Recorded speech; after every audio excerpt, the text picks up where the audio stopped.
Hola, buenas tardes a todos y a todas. En primer lugar, quería sumarme al agradecimiento de mis compañeros a Mariluz, porque aunque nos estemos repitiendo un poco, esto se me resiste. Es verdad que sin ella Umela no sería posible, el trabajo que hace es totalmente titánico, pero es que además con esta jornada en la organización, que es una organización express, lo ha dado todo. Lo ha dado todo y bueno, una supermujer que nos sirve de ejemplo todos los días. Yo quería agradecerle además que desde hace 1 año y medio contara con la medicina interna como parte de la unidad interdisciplinar, que desde su punto de vista pues era una pata en la que podía cojear la unidad. Yo al principio no tenía muy claro exactamente cómo iba a encajar nuestro papel, pero está siendo una experiencia maravillosa. Aprendo cada día, no solo de los pacientes, como han dicho mis compañeros, sino también del resto de compañeros, como un chute de energía y de ilusión cada martes que tenemos Umela, porque te contagia de la energía de los demás compañeros. Desde hace unos meses también la doctora Parejo forma parte de Umela y podemos llevar a los pacientes conjuntamente y eso es maravilloso. Yo hoy voy a hablaros de los cuidados paliativos, siendo una de las últimas charlas de la tarde y estando ya un poquito cansado y a esta hora y demás. Lo único que voy a pretender es abrir un poquito una puerta para dar un pelín de luz sobre qué son los cuidados paliativos en general, más en concreto en los pacientes con ELA, para que luego pues dejemos las preguntas más concretas para el turno de preguntas. Todos sabemos que la medicina, como entidad con mayúscula, su objetivo principal es prevenir y curar las enfermedades, y la medicina paliativa es un poquito peculiar porque tiene el objetivo complejo de aliviar el sufrimiento y lograr el mayor confort posible para el enfermo y para su familia, pero sin pretensión curativa. Es decir, no nos enfocamos tanto en las posibilidades de aumentar la supervivencia de los pacientes, sino en mejorar la calidad de vida, que el tiempo que les quede sea de la mayor calidad posible. La definición que da la ONU y la OMS de los cuidados paliativos es que son los cuidados apropiados para los pacientes que tengan enfermedades avanzadas y progresivas, en el que el control del dolor, sobre todo dolor, porque clásicamente venimos del dolor oncológico, pero también de otros síntomas, así como los aspectos psicosociales y espirituales, cobran la mayor importancia. Como ya he dicho, los objetivos de la medicina paliativa es mejorar la calidad de vida todo lo posible, no solo para el paciente, sino también para su familia. Igual que mis compañeros lo han venido diciendo a lo largo de la tarde, yo lo voy a repetir muchas veces, que nosotros tratamos a la unidad de paciente y familia, y la medicina paliativa afirma la vida, pero considera el morir como una cosa natural, como un proceso normal al que todos vamos a tener que llegar en algún momento de nuestra vida y al que no hay que tener un miedo excesivo. Los cuidados paliativos no pretenden ni adelantar ni retrasar la muerte. Van a constituir solamente un apoyo para pacientes que lo están pasando especialmente mal. ¿Y cuándo vamos a iniciar los cuidados paliativos en los pacientes con ELA? Pues es complicado. Es muy complicado, estamos viendo que es una patología muy compleja y cuándo empezar los cuidados paliativos es también muy complejo. Podemos abordarlo desde 2 puntos de vista distintos. Uno es cuando el avance de la enfermedad ya provoca que haya un pronóstico de vida muy limitado, en el que nos queda poco tiempo de vida para este paciente, o desde otro enfoque cuando la situación ya es especialmente compleja. Pero claro, los pacientes con ELA sabemos que la situación más compleja prácticamente desde el inicio de los síntomas o desde el inicio del diagnóstico. A mí me sirve muchas veces para explicarle determinados conceptos a los pacientes y a sus familiares esta gráfica que repito muy a menudo, y son las 4 trayectorias clásicas de llegar a la muerte. En los casos de una muerte súbita, que sería la primera gráfica, sobre una situación funcional más o menos buena, ocurre un evento, un infarto agudo de miocardio, un ictus muy grave, en el que el paciente fallece de forma brusca y la bajada en la calidad de vida, en la función, pues es absoluta. En las enfermedades oncológicas, lo que se produce desde el momento del inicio de la enfermedad es una curva en la que va descendiendo la situación funcional, la calidad de vida, y esta curva es más o menos predecible, sigue una trayectoria que podemos más o menos predecir. y que nos podría ayudar a saber cuánto tiempo le queda a nuestro paciente, hablando en términos generales. Esto sabemos que es mucho más complejo porque influyen muchos factores, pero más o menos es una curva que podemos predecir y que nos va a permitir pues intervenir con los cuidados paliativos de una forma un poquito más programada. En situaciones que vemos muy a menudo en medicina interna, como son los pacientes con insuficiencia orgánica, una insuficiencia cardíaca avanzada, una insuficiencia respiratoria avanzada, la curva de descenso de la calidad de vida del estado funcional es una curva más o menos también predecible, pero ocurren agudizaciones en las que la caída de la función es muy brusca. De hecho, muchas veces podemos pensar en una de estas agudizaciones que el paciente pues, está próximo a la muerte porque la caída es muy brusca. Sin embargo, si conseguimos tratarlo adecuadamente, en el caso de una infección respiratoria, una neumonía, tratarla y que salga adelante, de una insuficiencia cardíaca, pues tratarlo con su diurético y demás, el paciente va a regresar al mismo punto de la curva que había dejado previamente. Va a tardar más o menos tiempo en función de la comorbilidad y desde ahí irá otra vez bajando según esa curva. Lo que no sabemos nunca es cuál de estas agudizaciones va a ser la última, cuál va a ser la que nos va a llevar a la muerte. Cuantas más agudizaciones vayamos sumando, sí que sabemos que estamos más cercanos al momento del fallecimiento del paciente. En medicina interna también estamos muy acostumbrados al concepto de anciano frágil, en el que partimos ya directamente de una situación funcional más mala, más baja, en el que la curva es totalmente irregular y en el que cada vez que hay una agudización, un proceso intercurrente que nos hace bajar bruscamente en esa curva de la situación funcional, luego no recupera el paciente la situación previa, sino que se mantiene estable un tiempo corto y desde ahí vuelve a caer. En los pacientes con ELA podríamos decir que es una mezcla de las tres últimas gráficas. Por un lado, habría una curva que es más o menos predecible, sobre la que hay una serie de factores, de agudizaciones que pueden provocar caídas bruscas, pero muchas veces esta curva es muy irregular porque cada paciente es especial. En cuanto a las situaciones complejas, los pacientes de ELA desde el principio los tenemos que considerar como pacientes muy complejos, pero nosotros en paliativo intentamos objetivarlo con algunas herramientas como el instrumento diagnóstico de complejidad en cuidados paliativos, una escala que se llama IDC-PAL y que tiene una serie de ítems que se engloban dentro de antecedentes del propio paciente, situación clínica, situación psicoemocional, factores que dependen de la familia y del entorno, otros que dependen de la organización sanitaria. Estos ítems pueden ser complejos o altamente complejos. Si el paciente cumple al menos un elemento de complejidad o al menos uno de alta complejidad, pues ya va a ser o bien complejo o bien altamente complejo. Los pacientes que no cumplan ningún criterio de complejidad se van a considerar no complejos y no necesitan que los equipos avanzados de cuidados paliativos en principio intervengan y pueden tratarse desde la atención primaria de sus médicos, de sus equipos convencionales. Si la situación es altamente compleja, estaría recomendado que los equipos de atención avanzada fueran los que llevaran el caso. Y en los casos en los que solamente son complejos, no altamente complejos, se deja a criterio del equipo médico que está atendiendo a este paciente. En el caso específico de los pacientes con ELA, como ya desde el principio sabemos que van a ser pacientes complejos, es conveniente que empiecen a recibir los cuidados paliativos desde los momentos iniciales. ¿Por qué? Porque esto ayuda, igual que la atención interdisciplinar o multidisciplinar, a mejorar la calidad de vida tanto del paciente como de su familia y a aliviar el sufrimiento que sabemos que de otra manera pues puede ser insoportable. Además, hay algunos estudios científicos que sugieren que las personas que sufren ELA y que reciben cuidados paliativos y atención multidisciplinar desde las fases precoces tienen una mejor supervivencia. Es decir, no solo mejoramos la calidad de vida, sino que esa atención de mayor calidad va a mejorar también, en algunos casos, la supervivencia de estos pacientes. Como peculiaridades que tenemos los médicos que nos dedicamos a los cuidados paliativos es que nosotros tenemos que hablar continuamente de la muerte, porque nos enfrentamos a pacientes que ya desde el principio del diagnóstico de la enfermedad saben que tienen un pronóstico vital más limitado que si tuvieran otra patología, o pacientes que directamente están en fase de preagonía o de agonía, familiares que son conscientes de que los pacientes que tratamos pues van a morir pronto.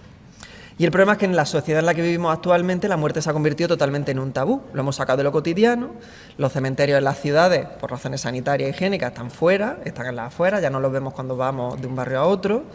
La enfermedad y la muerte muchas veces se viven en el entorno de lo muy privado, casi en secreto.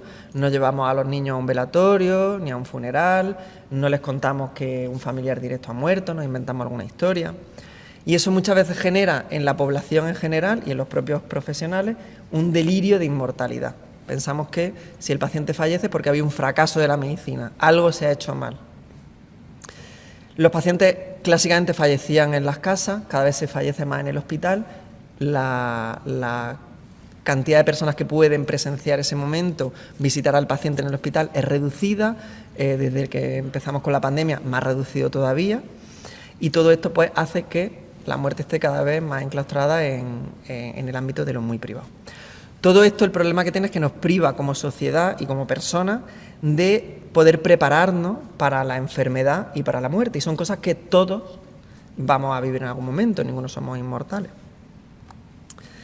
Otra de las peculiaridades que tenemos en cuidados paliativos, pero que, como han dicho mis compañeras, es extensivo a otros profesionales, es que no tratamos solo al paciente, sino que intentamos tratar al paciente como conjunto con su unidad familiar.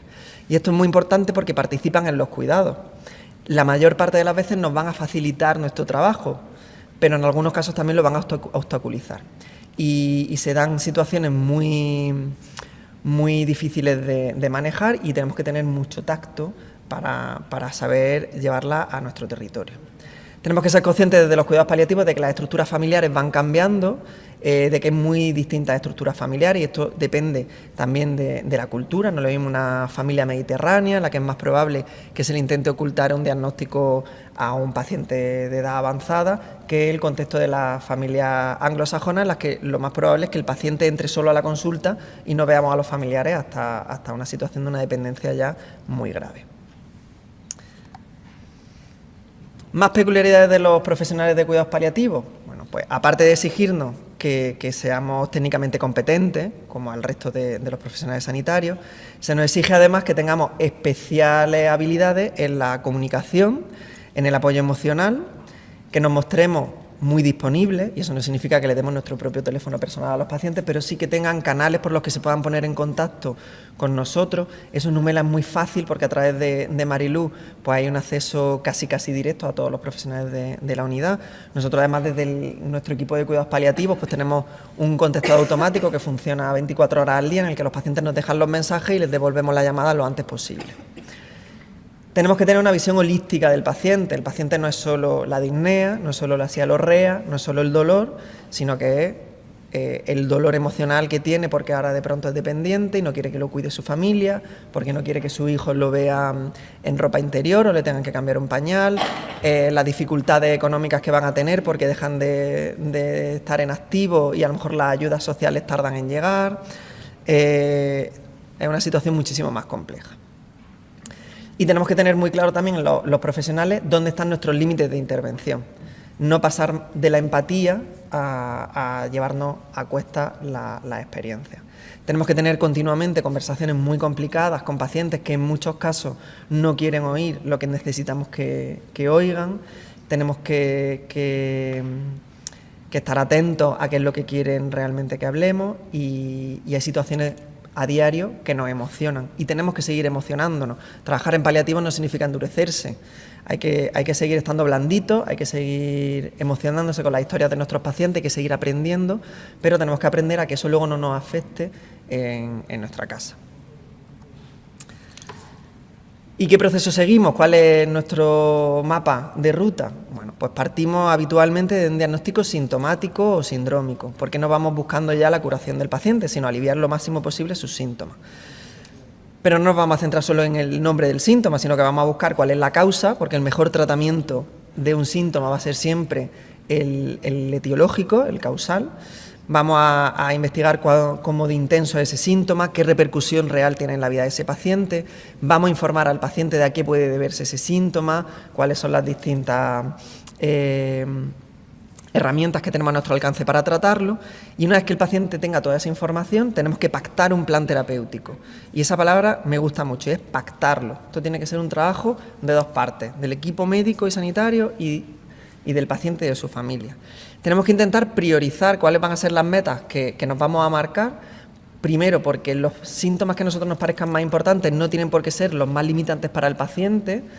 y también porque a veces el paciente puede intentar marcarse metas que no sean del todo realistas. Y nuestro papel también es, sin quitarle la esperanza, llevarlo a lo que sea realista para que no caigamos enseguida en la frustración. Después aplicamos el tratamiento que hayamos pactado y monitorizamos, revisamos, pasado el tiempo que consideremos oportuno, si está funcionando el tratamiento o no, y repetimos, volvemos a empezar, qué síntomas tenemos ahora, cuáles son las posibles causas, qué tratamiento podemos poner, y repetimos este ciclo, y repetimos, y repetimos, y repetimos, y hay que ser muy machacones. Otra de las cosas que hacemos, y lo hacemos mucho en la consulta de Humela, es planificar las decisiones de forma anticipada. Aquí os traigo la guía de la Junta de Andalucía para llevar a cabo el registro de esa planificación anticipada, es decir, dejar por escrito un testamento vital, por si en algún momento, cuando haya que tomar una decisión especialmente delicada, no podemos expresarnos por nosotros mismos, pues que haya un documento registrado legalmente en el que haya quedado patente cuáles son nuestros valores y cuáles son nuestras preferencias. Pero incluso aunque no lleguemos a hacer ese registro, aunque no elaboremos ese documento y no lo pasemos por registro, es muy importante que la planificación de las decisiones la hayamos ido haciendo con tiempo. Eso lo saben sobre todo mis compañeros de neumología. Hay que irles contando a los pacientes cuáles son las complicaciones que pueden tener en función de la forma de la que tienen, si van a necesitar soporte ventilatorio o en caso de nutrición si van a necesitar soporte nutricional y cuáles son los distintos tipos. Y cuando todavía no lo necesitan, que vayan planteándose qué es lo que van a querer hacer, para que luego no nos pille el toro. Muchos de nuestros pacientes al inicio pues se muestran reticentes, porque claro, nos acaban de dar una noticia que es complicada de digerir y encima quiere que hablemos ya de ponernos en el peor de los casos. Pero es mucho mejor ponernos en el peor de los casos cuando todavía estamos bien que luego tener que tomar decisiones apresuradas. Y así pues nosotros hablamos en la consulta con los pacientes de si en caso de necesitar un soporte nutricional, pues son partidarios de que ese soporte sea por vía parenteral, cogiendo una vía intravenosa, si lo prefieren enteral y si eso va a ser por una sonda nasogástrica o va a ser por una sonda de gastrostomía. También podemos hablar de si van a querer o no, llegado el caso, tener un soporte ventilatorio o incluso de si, llegado un caso extremo de una parada cardiorrespiratoria, van a querer que se lleven a cabo medidas de resucitación. Nos puede parecer a lo mejor muy básico, pero son conversaciones muy delicadas y que exigen mucho tiempo, porque para que el paciente pueda tomar esas decisiones en plena libertad, tienen que estar bien informados. Y si desde la parte de neumología nos informamos con estos estudios pues de cuál es la supervivencia esperada, que tienen según un tratamiento u otro, pero también de cuáles son las limitaciones que van a tener una vez que se administren esos tratamientos y ejemplos de pacientes reales de cómo lo llevan en su día a día, pues los pacientes van a tomar decisiones solamente basándose en las connotaciones que tienen este tipo de tratamientos en la cultura general, y nuestro papel debe de ser informarlos para que con la máxima información sean capaces de tomar la decisión que para ellos sea la más correcta. En el documento de la Junta, pues aunque hay un apartado para poner cosas libres, pues ya vienen algunas de las terapias que pueden ser más delicadas de tomar decisiones, pues si quiere recibirla, no recibirla, o si de momento no se pronuncia. Siempre recordar que este documento, aunque se registre, no es vinculante, en tanto que el paciente pueda expresarse por sí solo. Llega el momento, si el paciente puede expresarse, se va a hacer lo que el paciente desee en ese momento. Solamente se utiliza el registro de voluntad anticipada si el paciente no puede expresarse por sí solo y no ha dejado en el registro un representante que elija por él. También es el momento de hablar de si vamos a querer donar. Y bueno, en algunos pacientes nos han comentado que saber que cuando se vayan van a poder donar su órgano, pues de alguna manera mitiga un poco el dolor. Una decisión muy personal, pero a algunos pacientes le hace dar algo de sentido al proceso de tantísimo sufrimiento por el que están atravesando. Quien quiera hacer el registro de voluntad anticipada, yo aquí animo a que lo hagamos todos, puede pedir cita en Salud Responde o a través de la página web, y está toda la información disponible y muy fácil. Existen distintos modelos asistenciales en los cuidados paliativos y nuestros pacientes pues son muy diversos y pueden beneficiarse de uno u otro. Se pueden hacer cuidados paliativos desde la atención primaria, y hay muchísimos médicos de familia que lo hacen estupendamente. También desde las unidades de cuidados paliativos, que son aquellas unidades hospitalarias que tienen camas propias. Desde los equipos de soporte, que pueden realizar su actividad en domicilio, en el hospital o en ambas localizaciones, como en nuestro caso. Los equipos de hospitalización domiciliaria tienen un gran porcentaje de pacientes que están en una situación paliativa.